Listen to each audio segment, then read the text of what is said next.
Happy birthday mga kastar! Nabuhat ako ng mga papeles kanina kasi may hinahanap akong papeles.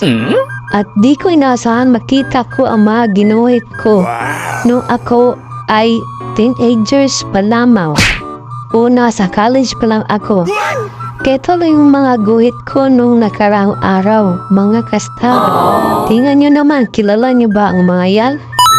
Gi-comment naman sa comment section kung kilala niyo yung mga yan.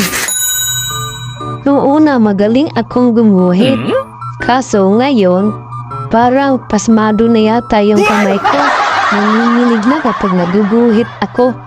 Ako talaga ang gumawa niyan, mga kastar. Hindi kayo naniniwala.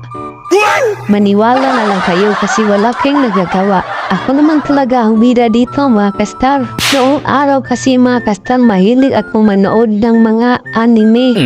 Kaya ginuguhit ko ang mga paborito kong anime. Lalo na itong isang to, hindi ko nakulayan, hindi ko napagpatuloy. Pero ginuhit ko pa rin kahit walang kulay kasi nagandaan talaga ako ng dating nito. Maganda ba, mga kastar? Sana naman nagustuhan niyo ang mga kinuhit kong mga anime para sa inyo. At sana naman marunong din kayong gumuhit tulad ko. Pero pamumahal ko na lang sa inyo ang kakayahan ko sa pagguhit. Maraming salamat, mga kastal.